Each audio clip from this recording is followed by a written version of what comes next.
네, 잘 지내셨습니까? 네. 예, 반갑습니다. 광학생 어떻게 지냈어요? 네, 잘 지냈습니다. 여기 대답이 싱거워. 예, 오늘 유일하게 잘 못 지낸 표정이 우리 김상훈 학생 같은데. 근데 우리는 신기하게 너무 티가 나. 어쩔 수 없어요. 페이스 오프가 안 돼요. 아, 그럼, 네? 그렇죠. 예. 해보세요. 한번 들어봅시다. 네. 어떻게 시작한 건가요? 네, 네. 그럼요. 굉장히 복습. 순식간에. 네. 봅시다. 복습을 한번 해보도록 하겠습니다. 네. 자, 지난 시간에는 겟세마네 동산에서 예수님의 기도 사건을 우리가 엿볼 수가 있었습니다. 근데 오늘 성경을 읽으면서 제가 그 함께라는 단어가 굉장히 많이 나옵니다. 그래서 함께라는 단어가 굉장히 중요하다고 말씀하셨고 네. 그 중요한 이유가 마태복음 1장에서 처녀가 잉타하여 아들을 낳으니 임마누엘이라 하라 이렇게 나오잖아요. 네. 임마누엘의 뜻이 뭐죠? 그렇죠. 하나님이 우리와 함께 하신다 그죠. 그리고 마태복음 28장에다 보면 세상 끝날까지 너희와 함께. 그렇죠. 함께. 그렇게 함께라는 말이 굉장히 중요합니다. 그럼 과연 이 함께라는 뜻이 무엇인가? 그래서 그거를 그 신학자 로빈 윌리엄스라고 생각하시지 마시고 요한 윌리엄스 유명하신 분이죠. 그분이 얘기를 하셨어요. 이제 함께라는 뜻은 마주 보는 거. 마주 보고. 그러니까 어떻게 보면 하나님과 마주 보고 서로 손을 잡고 눈을 보면서 하나님의 끝도 없는 설득 작업에 우리가 설득 당하는 거. 그것이 바로 함께다. 라는 얘기를 하셨고요. 네. 그리고 37절에 보면 고민하고 그리고 슬퍼한다는 말이 있는데 이것은 어떻게 보면 십자가의 어떤 사건 때문에 예수님께서 뭐 고통 때문에 뭐 고민하시고 슬퍼하실 때 이런 얘기가 아니라 하나님과의 잠시라도 이 단절이 하시기 싫었던 거예요. 이게 단절 때문에 그만큼 고민하시고 우리가 그 슬퍼하셨다는 거죠. 사실 저도 그 생각을 해봤어요, 목사님. 제 딸이 갑자기 연락이 안 돼요. 근데 하루만 돼도 막 저 미칠 것 같아요. 몇 시간만 돼도 그렇죠. 너무 그만큼 그 3일 동안의 그 사건이 맞아요. 얼마나 예수님에게 간절되고. 힘드셨겠어요. 그리고 십자가 사건이 우리가 생각했을 때 마치 무슨 억지로 끌려가는 사건처럼 보이지만 사실은 구약의 언약의 성취를 위해서 하신 거거든요. 그 우리가 그 느낌, 그 사랑, 그거를 보고 우리가 함께 그분과 함께 한다라는 거, 그게 굉장히 중요하다고 생각합니다. 우와. 쏙쏙 들어왔다. 맞아. 그렇죠. 결국 성경 전체의 이야기는 하나님의 아드님이신 그리스도께서 우리와 함께. 임마누엘로 함께 하신다는 네. 아멘. 그것이 전부예요, 사실은. 네. 신적인 존재인 하나님께서 우리와 함께 하시면 되는 거죠. 그렇죠. 네, 그래서 그 겟세마네 동산의 함께라는 말 속에 그 로한 윌리엄스라는 분이 하나님과 마주 앉는 것이다. 그건 엄청나 큰 개념이에요. 사실. 맞아, 진짜로. 진짜. 마주 앉는 것이다. 관계 이상의 어떤 이야기를 내포하고 있는 거죠. 오늘 아주 굉장히 그 진짜 잘했어요. 그래 감사합니다. 자기가 간만에. 또 네. 받은 은혜를 네. 그대로 녹여서 아주 잘 설명했습니다. 본인도 은혜를 스스로 받았습니다. 만족하는 것 같아요. 아니요, 저 진짜 은혜를 많이 받았어요. 그러니까. 진짜로 공부하면서 기분 좋아졌어. 오늘 수업 마태복음 78강 베드로 배반의 진짜 이유. 자, 마태복음 26장을 열고 몇 절서부터 보시냐 하면 69절서부터 우리 광학생부터 한번 읽어볼까요? 네.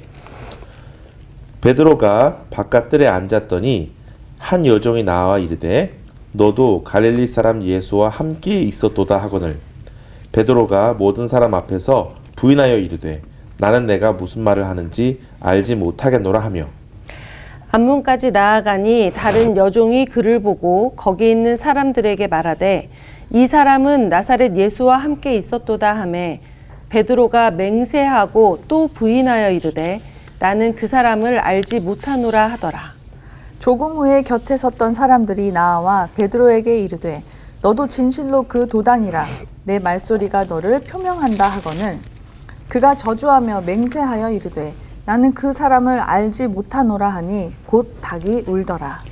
이에 베드로가 예수의 말씀에 닭 울기 전에 내가 3번 나를 부인하리라 하심이 생각나서 밖에 나가서 심히 통곡하니라. 아주 마음 유명한 현장이죠. 네.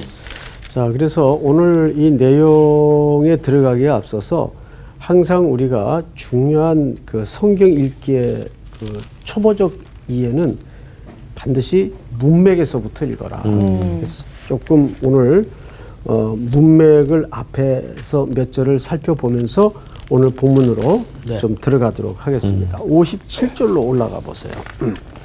이제 제자들은 다 도망갔어요. 56절에 보면 이에 제자들이 다 예수를 버리고 도망하니라. 네. 이 사람들이 다 방금 전까지만 해도 뭐라고 맹세했던 사람들이죠. 죽는 자리까지 따라갈 수 있다. 네. 그 경쟁을 촉발시켰던 인물이 베드로. 오늘 이 베드로입니다. 그러니까 지난주 주제는 진심의 신앙을 걸지 말고 진리의 신앙을 걸어라. 맞습니다. 기억나시죠? 네. 자, 57절.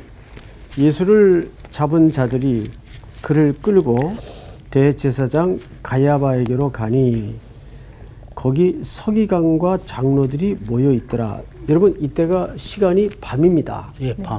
근데 유대인들의 재판의 관습은 해가 지면 못하도록 돼 있어요. 그럼 이미 이 자체가 불법의 재판이 시작이 되는 네. 겁니다. 이미 재판은 불법이에요. 그 다음에 보실까요? 58절. 베드로가 멀찍이 예수를 따라 대제사장의 집들까지 가서 그 결말을 보려고 안에 들어가 하인들과 함께 어떻게 있죠? 앉아 있더라. 자, 여기 보면 중요한 동사 하나가 나요. 앉아. 앉아 있다. 그 다음에 우리가 조금 여기를 손으로 접어 주시고 요한복음 몇 장을 보시냐 하면 요한복음 18장 한번 넘겨보세요. 요한복음 18장. 우리가 찾은 분은 25절을 좀 읽어주세요. 25절. 시몬 베드로가 서서 불을 쬐더니 사람들이 묻되 너도 그 제자 중 하나가 아니냐. 베드로가 부인하여 이르되 나는 아니라 하니. 자, 여기서 보시면 시몬 베드로가 여기서는 서서 있었어요? 네. 서서. 앉아 있었어요? 서서 있었어요. 서서 있었죠. 이게 다르네. 그런데 오늘 본문에는 앉아. 앉아 있더라라고 돼 있어요. 자, 그러니까 뭐 기자마다 그 폼을 시간적으로 다르게 포착할 수 있겠죠, 당연히. 네. 예. 서서. 그리고 제자들은 어느 길을 따라갔죠? 예수님을 배반하는 길을 따랐죠. 예. 걸어가고 말았어요.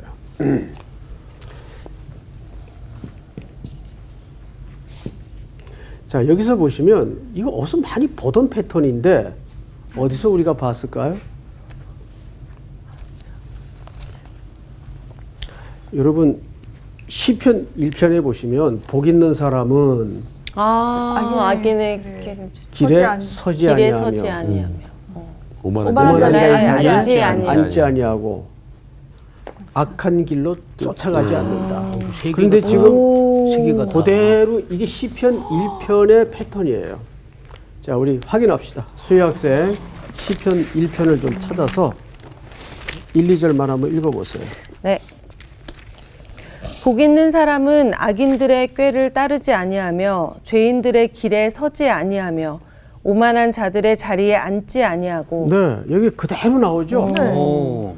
자, 예수님의 죽음을 앞에 두고 실패하는 제자들의 길목에는 이 복 있는 자의 자리에서 떠나 있어요. 그렇죠? 네. 오만한 자리에 앉아 있고 죄인들의 길에 서 길에 있고 서고. 악한 악인들의 길의 꾀를- 도를 따르고 있어요. 네. 이게 누구죠? 제자. 우리예요. 예. 네. 제자들이 아니라 우리예요, 우리. 여기서 우리가 더 선명해지는 건 뭐냐면 그렇기 때문에 예수님은 죽으셔야 했어요. 그 외엔 죽음으로 우리의 죄를 대속하시는 방법 외에는 다른 방법이 없기 때문에 항상 우리 행동을 보면 이 세 가지에 늘 익숙해져 있습니다. 사람은 유익을 쫓기보다는 이익을 쫓죠. 네. 그렇죠? 예. 그리고 실리의 자리에 앉길 원하고 그걸 선택하죠. 근데 그게 전부 어디서부터 시작이 되냐면 그 근처에 서 있는 거예요. 서서. 그러니까 죄악이 가득하고 악한 것이 도모되는 현장에는 서 있으면 안 돼요. 같이 화를 당해요. 네. 맞습니까? 틀립니까? 맞습니다. 맞습니다. 예. 지금 피해야 된다고 말씀을 하셨는데 그게 너무 적실한 표현인 것이 창세기 39장인가에 보면 39장이네요. 요셉이 보디발 아내로부터 유혹을 받죠. 근데 그 유혹은 어쩌다 한번 던지는 유혹이 아니었어요. 네, 날마다. 그렇죠. 네. 예. 39장 10절에 보면 날마다 유혹을 했어요. 그런데 요셉이 어떻게 그 죄를 이겼는가 하면 그 자리를 피해요. 네. 그러니까 음욕과 정욕의 죄는 맞서서 이기는 죄가 아니에요. 네. 맞아. 피해서 이기는 죄예요. 아, 나는 뭐 괜찮아. 이길 수 있어. 내가 이길 수 있어. 이길 못 수 있어. 이겨. 못 이겨. 못 이길. 그게 자기를 모르는 거예요. 인간이 얼마나 교만한 덩어리인가를 모르는 거예요. 죄 덩어리인가를 모르는 거예요. 우리는 누구나 아담 속에 태어났기 때문에 이 안에 건들기만 하면 촉발될 수많은 죄의 동기들이 많아요. 예? 이제 그걸 누르고 절제하고 있는 거죠. 그러나 다 그 촉발거리가 있어요, 우리 속에는. 그래서 절대 서서는 안 되고 서 있다 보면 앉아서 되죠. 되죠. 물러 앉게 되죠. 나중에 이제 그 길을 따라가는 거죠. 그렇죠. 인간의 불행이에요. 맞아요. 근데 오늘 베드로가 그 패턴을 그대로 구현하고 있단 말이죠. 성경을 다시 보십시다. 돌아가서 앉아 있더라. 대제사장들과 온 공회가 예수를 죽이려고 그를 칠 뭐를 찾았어요? 거짓 증거. 거짓 증거를 찾으매. 그러니까 증거가 지들끼리도 안 맞아요 지금. 근데 여기에 어떤 종류의 사람들이 등장을 하는가 한번 보십시다. 네. 여기에 첫째는 종교 권력자들인 대제사장, 장로들이 등장을 해요. 그다음에 이제 곧 다음 주쯤 이제 등장할 인물들이 총독 빌라도 이런 사람들이 등장을 하고 그다음에 이제 또 함께 총독 빌라도와 평소에는 원수지간처럼 지내던 헤롯, 헤롯. 헤롯이 등장을 합니다. 그러니까 이스라엘을 쥐었다 놨다 하는 모든 권력자들이 다 네. 함께 일심으로 뭉쳐요. 공공의 적인 누구를 향해 뭉치죠? 예수를 향해 뭉쳐요. 그래서 예수님은 그 불법의 무리들을 통해서 불법의 밤에 불법의 재판을 받습니다. 자, 몇 절을 보시냐 하면 60절.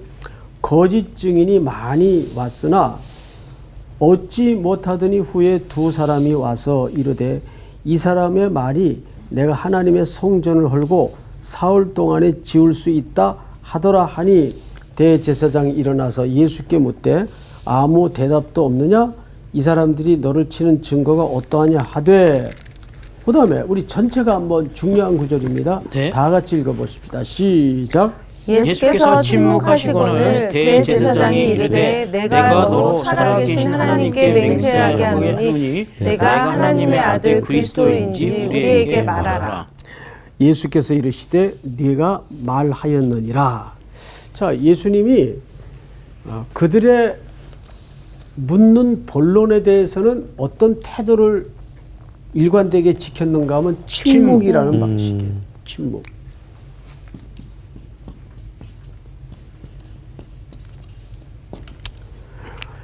이 침묵은 예수님이 세상을 불법의 무리들을 대응하는 방식이었어요. 이것은 이미 이사야 선지자에서도 예언되어 있었죠. 도수장으로 끌려가는 양 같았지만 그 입을 열지 않았다 그랬어요. 그 왜 이런 침묵의 방법으로 대응을 하셨을까? 한번 생각을 해보세요. 여러분 혹시 이런 경험 없나요? 너무 말이 안 되는 정말 수준 이하의 그 억울함이 내게 뒤집어 씌워졌을 때 거기에 이 얘기를 하면 더 말이 붙어져가지고. 그렇죠. 그렇죠. 맞아요. 자기들의 주관과 시각이 엉켜가지고 오히려 본론을 더 호도하는 일들이 벌어지나요, 안 벌어지나요? 벌어지죠. 벌어지죠. 그때는 사실상 뭐가 최고입니까? 아무 말 안 하는 게 가만히 침묵이 있는 게. 최고예요. 가만히 있는 게. 예. 근데 이제 뭐 저는 어차피 이제 목회자니까 목회를 하다 보면 그런 일들이 있을까요, 없을까요? 많으시죠. 많으시겠죠. 엄청 많아요. 뭐 성도들은 다 자기가 머릿속에 나름대로 생각하는 어디서 들은 풍월들. 네. 그 눈으로 본 것도 아니야. 예, 들은 풍월들을 가지고 결론까지 다 맞아. 딱 정해놓은. 예. 네. 그러니까 사람이 참 무서워요. 그럴 때 보면. 네. 그럴 때는 예를 들어 그게 아니고 이러면 어떻게 돼요? 그게 아니긴 뭐가 그게 아니야. 변명하고 이제 핑계라고 생각. 또그 그러면 말꼬리 잡아서 더 또 일이 더. 복잡해질까요? 그렇죠. 정리가 될까요? 복잡해지죠. 더 복잡해집니다. 게다가 예수님의 지금 이 상황은 이 불법의 무리들이 이해하고 있는 진리의 수준에 대해서는 거리가 먼 사람들이에요. 그러니까 그런 사람들에게 뭔 설명을 하고 변증을 할 수 있겠어요. 그렇죠, 그렇죠. 그러니까 침묵을 하는 거예요. 제가 글 하나를 소개하겠습니다. 이 세계는 온갖 악령들로 가득하다. 고통이 끊이지를 않는다. 권력이 남용되고 있다. 이러한 세계에서 예수가 누구인지를 진정으로 표현할 수 있는 말이 존재할 수 있을까? 왜 주님은 앞선 신문의 과정을 통해서 자신을 설명하지 않으셨을까? 이러한 세계에서는 그에 관한 어떻게 말을 하든 간에 입 밖으로 나오는 순간 온 세계가 지닌 광기의 옷을 입기 시작한다. 무슨 말인지 알겠죠? 네. 예. 입 밖에 예수님이 뭐 한마디 하는 순간 온 세계의 어둠의 세력들이 나름 주관적인 판단을 가지고 있는 광기의 옷을 입기 시작한다는 거예요. 조금만 더 읽어드릴게요. 몇 문장만. 이 세상의 말들로 예수를 묘사하는 순간 그는 이 세계 안에서 자기 자리를 차지하려는 여러 경쟁자 중에 한 사람이 되어버리고 만다. 무슨 말인지 이해가 되죠? 예, 똑같이 자기 일신을 위해서 자기를 변명하기 위해서 뭔가를 구차하게 설명하는 그냥 한 나약한 인간으로 전락을 해버리고 만다 그 말이에요. 맞아요. 예. 또 하나 그는 비진리의 일부로 전락을 하고 만다. 때문에 예수님은 사람들의 질문에 침묵으로 답변을 대신 하신 것이다. 온전한 인간은 광기로 가득한 권력자들의 세계에 살지 않는다. 그는 언제나 하나님과 함께였다. 그렇죠? 네. 예. 그러니까 예수님의 침묵이야말로 어쩌면 가장 적극적인 자기 메시지예요. 우리가 살면서 그럴 때가 있단 말이에요. 이걸 내가 꼭 메시지화하지 않아도 그 침묵 속에 단단하게 진리에 서 있는 태도를 보면 그거보다 더 선명한 답은 있을 수 없어요. 그러니까 꼭 말을 해야 변명이 되는 건 아니에요. 네.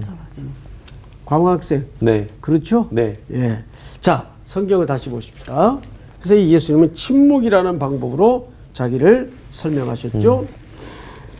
64절 예수께서 이르시되 네가 말하였느니라. 그러나 내가 너희에게 이르노니 이후에 인자가 권능의 우편에 앉아 있는 것과 하늘 구름을 타고 오는 것을 너희가 보리라 하시니. 자, 여기 이 권력자들이 물었던 질문이 뭐였어요? 성경을 잘 보세요. 63절. 네가 하나님의 아들 그리스도인지 그리스도인지 우리한테 우리에게 말하라. 네. 그러니까 자기네가 맞아. 얘기했잖아. 자기네 입으로. 바로 그 점이에요. 근데 자기네들이 얘기했는데 예수님이 이해하는 하나님의 아들과 이 사람들이 질문했던 하나님의 아들과는 같은 분을 얘기하는 얘기한 게 걸까요? 다른 분을 얘기한 걸까요? 다른 분을 얘기하죠. 네. 그런데 사실은 같은 분이에요. 그러니까 같은 분이라고 얘기하려고 그랬는데. 왜냐하면 물론 이해는 달랐지만 사실은 같은 분이에요. 그래서 예수님이 네가 말하였다 그런 거예요. 왜요? 그럼 네가 진짜 지금 그 하나님의 친아들인 그 신성을 가진 그분이란 말이냐? 이런 내용을 담아서 물었겠죠. 당연히. 네. 그래서 예수님의 죄목이 뭔지 아세요? 신성모독이에요. 신성모독. 신성모독. 그러자 예수님이 네가 말하였도다. 이게 이제 언어 플레이죠. 언어 플레이. 근데 문제는 질문한 사람들은 예수님에 몰라, 대해서 정확한 이해를 갖고 질문한 걸까요? 아니요. 다른 사람으로 이해를 하고 질문을 한 거라고. 네. 그 얘네들도 엄청 답답했을 것 같아. 얘 지금 무슨 얘기 하는 거야? 말도 안 되는 소리. 말했는데. 내가 맞아 이러니까 진짜. 그렇죠. 사실 생각해 보면 황당했을 것 같아요. 이 지금 뭐 나약하게 무기력하게 끌려온 죄수가 네가 말하였다. 그리고 내가 하나님의 아들이라 그랬다면 누가 아멘 그렇게 믿겠어요. 네. 응? 그러니까 이제 이 사람들의 표정들을 한번 보십시다. 이런 표정을 드러내요. 65절. 이에 대제사장이 자기 옷을 찢으며 이르되 그가 뭐를 하는 말을 하였으니 신성모독하는 말을 하였으니. 방금 제가 말씀드린 것처럼 이게 나약한 죄수에 불과한 사람이 뭐 하나님 보좌 우편에 갈 것이고 하늘 구름을 타고 뭐 이런 얘기를 하니까 얼마나 황당했겠어요. 네. 그러니까 옷을 찢는 거예요. 분개해서. 자, 성경을 보십시다. 66절.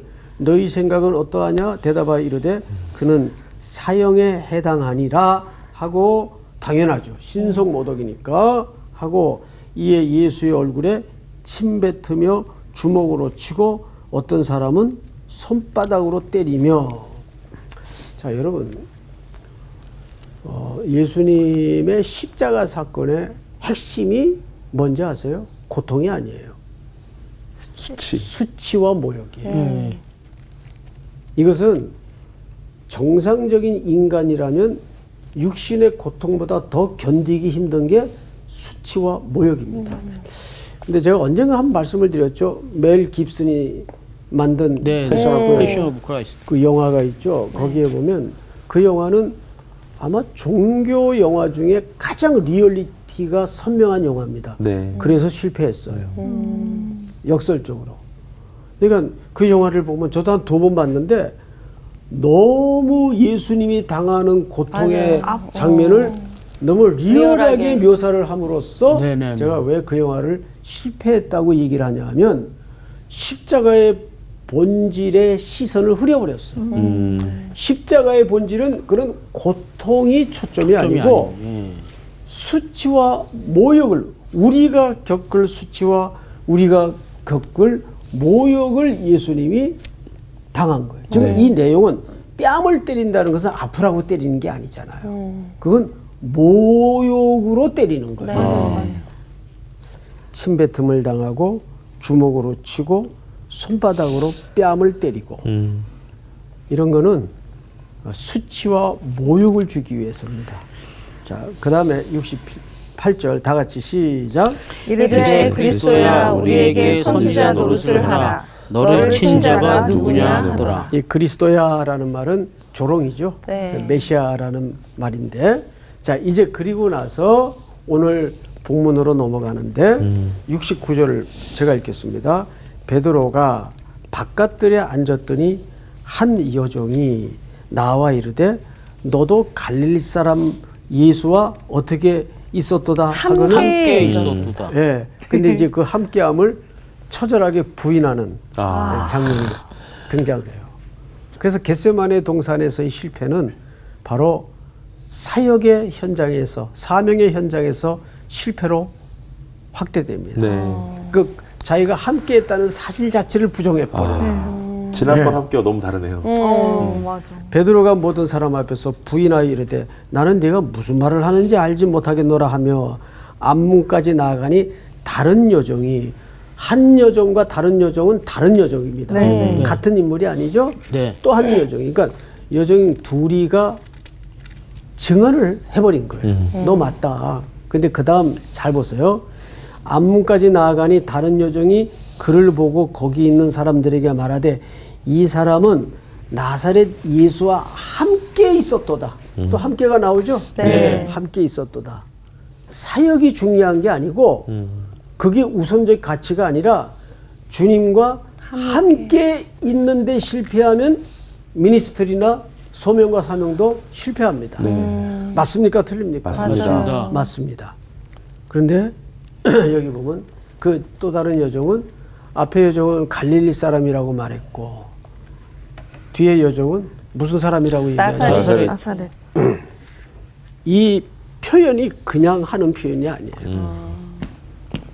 일 여인은 갈릴리, 갈릴리.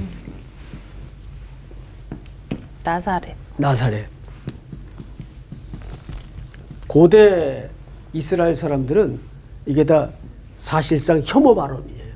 혐오하는 발언이에요. 네. 우리 왜 과거에 이제 뭐 이렇게 비아냥거리는 네네. 그 시대에 맞아요. 소고가 있었어요. 지역들도 있고. 맞아. 네, 달동네 뭐. 그렇죠. 산동네 것들, 뭐 아래 것들, 뭐 이렇듯이 우리 서울에도 변방에 그런 동네가 좀 있죠. 네네. 옛날에는 있었는데 요즘 그런 표현 쓰면 안 되죠. 그건 명예훼손이 되죠. 그러니까 고대에는 갈릴리보다 더 심한 얘기가 나사렛. 나사렛 사람이에요. 그것은 가장 천하고 가난한 동네의 상징입니다. 네. 자, 이제 성경을 다시 보십시다. 72절. 베드로가 맹세하고 또 부인하여 이르되 나는 그 사람을 어떻게 한다? 알지 못하노라. 야, 사람이 이럴 수 있나? 맹세했어 이제. 아이고. 근데 베드로가 이 앞에 예수님이 막 수치와 모욕을 당하는 걸 본인이 봤잖아요. 그렇죠. 봤으니까 얼마나 또 두려웠겠어요. 나도 인간적인 저렇게 마음. 맞아, 오. 맞아. 자, 우리 몇 절을 확인해 보냐면 34절을 보세요. 34절. 34절이요? 네. 앞으로 쭉 넘어가서 34절 예수께서 이르시되 내가 진실로 네게 이르노니 오늘 밤 다굴기 전에 네가 3번 나를 부인하리라. 그러자 35절 다 같이 읽습니다. 베드로가 이르되 내가 주와 함께 죽을지언정 주를 부인하지 않겠나이다 하고 모든 제자도 그와 같이 말하니라. 너무 비교된다. 말이나 하지. 말이나 하지 말지. 침묵이라도 했으면. 그러니까 우리도 우리의 그런데 뭐. 우리의 신앙이 감정선에 얹어지면 큰일 나요. 예. 항상 그게 문제예요. 맞아. 우리 감정은 아침에 다르고 저녁에 다른 게 감정이에요. 맞아요. 맞아요. 그래서 항상 모든 신앙은 하나님의 언약에 기반해야 됩니다. 약속에 서 있어야 돼요. 네. 그러니까 내가 기도했다고 응답되는 게 아니에요. 이스라엘 백성들이 애굽에 400년 동안 종살이 하니까 고통스러웠겠죠. 네. 그래서 부르짖어요. 울부짖어요. 그러니까 성경 기자가 이렇게 소개를 하죠. 내가 들었고 보았고 알고 있다. 그들이 부르짖어서 구원받는 게 아니에요. 네. 2장 마지막 절에 보면 아브라함과 이삭과 야곱에게 하신 약속. 언약을 언약의, 모아사 기억하사. 기억하사. 기억나시죠? 네. 예. 그러니까 그들이 물론 부르짖은 것은 팩트예요. 그러나 더 근본적인 구원의 이유는 하나님이 그들을 뭐 하셨어요? 기억하사. 약속하신 것을 기억. 하나님이 기억하셨어요. 네. 인간은 그것도 잊어요. 네. 인간은 늘. 그러니까 우리의 믿음의 기반은 하나님의 언약에 기반해야 돼요. 네. 근데 놀라운 게 있어요. 항상 술 맡은 관원장이 2년 동안 요셉을 잊어먹고 있다가 생각이 나서 그래요. 네. 맞아요. 그제서야 생각이 나요. 그런데 그 생각이 나서라는 말이 수동태로 돼 있어요. 누가 생각나게 하신 거라는 말이죠. 하나님이 기억나게 하신 거예요. 네. 그러니까 하나님이 기억나게 하실 때 모든 주의 백성들에게 구원의 문이 열어집니다. 네. 항상 그렇습니다. 어떤 성경에도 보면 하나님이 기억이 우리의 구원의 이유가 되는 거죠. 네. 자, 여기 성경을 다시 보십시다. 73절. 조금 후에 곁에 있던 사람들이 나와 베드로에게 이르되 너는 진실로 그 도당이라 네 말소리가 너를 표명한다 하거늘. 이 갈릴리 특유의 악센트가 있단 말이에요. 아, 그래서 말소리라고 했구나. 그러니까 당시 사람들은 이 갈릴리 특유의 거친 악센트를 다 알고 있단 말이에요. 네. 근데 그거 숨길래도 숨길 수가 있나요? 아니요. 경상도 사람들이 서울말 흉내내는 거 보면 웃겨요, 진짜. 끝에 말을 높이면 다 너 표준말 왜 되는 그러니? 거예요. 왜 그러니? 이러면 된다면서? 자, 성경을 잘 보십시다. 네 말소리가 너를 표명한다가는 그가 뭐하여? 저주하며 맹세하여 이르되 나는 그 사람을 알지 못하노라 하니 곧 닭이 울더라. 자, 굳이 이렇게 이제 그 저주까지. 유명한 장면입니다. 여기에서 우리가 과연 이 저주가 어떤 성격을 갖고 있을까? 이게 이제 핵심이에요. 광호 학생부터 한번 얘기해 보세요. 이 저주는 그 전에 선생님이 가르쳐 주신 게 갑자기 번뜩 생각나는데 네. 자기 그런 사람을 따라다녔던 자기 자신에 대한 저주였다고 얘기를 해주셨던 것 같습니다. 그때 배웠을 때 자기 자신의 저주? 그런 기억이 나네요. 예, 제가 그렇게 말한 적이 또 있어요. 네. 자, 두 가지 큰 이제 해석이 있죠. 정말 예수님을 네. 저주한 거냐? 이제 이런 해석이 이제 보편적 해석이었어요. 그러다가 근간에는 광호 학생이 얘기한 것처럼, 어휴 멍텅구리 내가 이런 사람을 스승이라고 이때까지 쫓아다녔냐 하는 자기 자신에 대한 자괴감. 그런데 최근에 또 제3의 해석이 또 다른 해석이 나올 게 뭐 있지? 등장을 합니다. 그 물어본 사람들을 저주하는 거. 근데 그 해석은 어디에 기반하냐 하면 그 유대 사회 당시의 어법. 예. 어법이 있었을 거 아니에요. 그죠? 그리고 요즘 제가 자주 표현하는 것처럼 당시 사회적 통념에서 누구나 들어도 이해가 되는. 예? 뭐 우리 예를 들어서 한 10년 전만 해도 사케 그러면 무슨 말인지 몰랐어요. 근데 요즘 젊은이들은 쟤 완전 사케야. 그러면 무슨 말인지 알아요. 사기캐. 예. 불가능한 캐릭터라고 말이죠. 완벽한 이상적인 캐릭터라고 말이죠. 술 얘기하려고 그랬죠 지금. 그건 줄 알았어. 뒤쳐졌네. 그러니까 이 말은 자꾸 이렇게 달라지잖아요. 네. 그런데 고대 이스라엘에도 이런 어법이 있었어요. 실질적으로. 이게 수사학이죠. 예, 이런 어법이 있었어요. 그러니까 오늘 베드로가 성경을 잘 보세요. 74절 그가 저주하며 맹세하여 이르되 라는 말은 그런 것처럼. 그런 어법이다 그 말이에요. 근데 가만히 앞뒤 맥락을 보면 베드로가 예수님을 저주했다는 것도 좀 과한 것 같고 자기를 어휴 이 멍텅구리 한 것도 그럼 과한 그건 것 인정하는 거잖아. 함께 있었다는 거. 이 말은 내가 그 사람하고 있었다면 내 손에 장을 지진다. 그럼. 이런 관점에서 이해를 하면 그게 거짓말이 되는 거죠.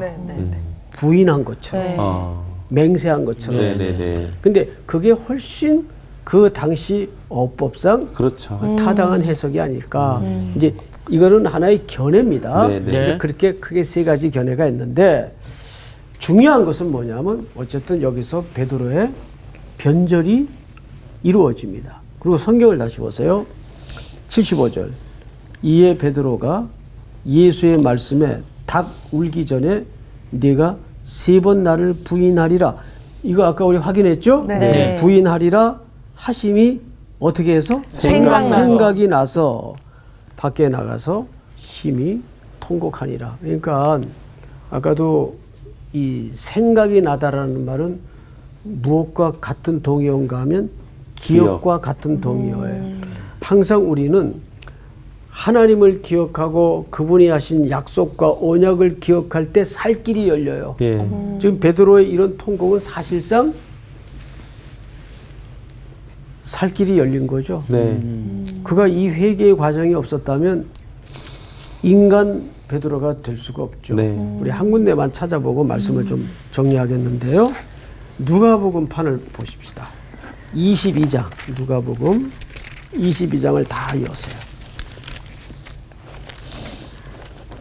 61절 제가 좀 읽겠습니다. 그리고 62절을 같이 읽읍시다. 주께서 돌이켜 베드로를 어떻게 하셨어요? 보시니 베드로가 주의 말씀 곧 오늘 닭 울기 전에 네가 3번 나를 부인하리라 하심이 또 여기 뭐예요? 생각이 나서 우리 62절 다 같이 시작. 밖에 나가서 심히 통곡하니라. 네, 심히 통곡하니라. 그러면 세 가지 동사를 한번 정리해 보십시다. 처음에는 보시니. 보시고, 생각나서. 그리고 보실 때 누구의 눈과 누구의 눈이 마주치기 베드로의 싫어. 눈과 마주치기 싫어. 돌아보는 예수님의 시선과 예수님이 어떻게 보셨을 것 같아요? 베드로를. 이렇게 봤을 것 같아요? 아니요, 그냥 너 그럴 줄 알고 계셨잖아요, 예수님. 온갖 긍휼의 눈빛으로. 시선을 담아서 괜찮아 이러셨을 것 같아. 베드로를 고개를 끄덕이실 것 같아요. 보셨을 그래. 거예요. 내가 그런다 했지. 너 그럴 줄 알았어. 뭐 이거. 아, 이 표정은 아닌 것 같아요. 근데 생각만 해도 막 전율스러워요. 네. 그 예수님이 그 배반을 하며 쫓아오는 제자를 바라보실 때 그 시선이 어땠을까? 근데 그 시선이 베드로를 살리죠. 네. 예. 그리고 뭐가 생각이 났어요? 부인할 것. 그 말씀이 생각이 났어요. 그리고 밖에 나가서 통곡을 합니다. 이것이 이제 오늘 본문의 마지막인데 오늘 우리는 베드로는 또 다른 누가 아니라 항상 우리가 이 자리에 서 있을 수 있다는 우리의 한계와 연약함과 절망스러운 내면을 기억하고 항상 예수님의 언약에 그분의 구원하심에 우리의 근거의 이유가 있음을 새롭게 확인하는 자리가 되었으면 좋겠습니다. 네. 자, 오늘 수업은 여기까지. 감사합니다. 뭐 왠지 오늘 말씀의 결론은 예수님의 눈망울 같다는 생각이 드네요. 우리는 또 영화 같은 걸 통해서 봤기 때문에 맞아, 그 영화 맞아. 속에서 그 예수님의 그 표정, 눈빛이 맞아. 막 상상이 되기도 하고. 난 그거를 한번 만약에 내 아내가 서 있고 내가 앉아 있다고 하면 난 펑펑 울 것 같아. 그냥 너무 미안해서. 그래서 심히 벌써 통곡한 울어. 거예요. 죄진 게 많으신 거야. 눈에 뭐가 들어갔나? 근데 사실 이렇게 눈이 마주친다는 게 그 사람의 마음을 사실 알 수 있는 시간이잖아요. 이렇게 눈이 마주친다는 게. 그래서 우리가 그냥 3번 울었을 때 밝혀졌어 이거가 예수님이 돌아보셨다. 이거 느낌이 완전 다르니까 우리가 항상 예수님 우리 앞에 이렇게 날 보고 계시잖아요. 이걸 잊지 말고 살아야겠다. 이런 생각이 들어요. 한 주간 또 우리가 예수님과 함께 살아가면서 네. 함께. 나쁜 곳에 서지 않고 앉지 않고 그 나쁜 길로 곳으로 가지 않고. 가지 그렇죠. 않고 그렇게 네, 살아갑시다. 네. 아멘. 한 주 동안 네, 나같이 울지 마시고요. 저 잠깐 통곡 좀 하고 올게요. 통곡 좀 할게요. 전화하세요. 안 해볼게. 여보.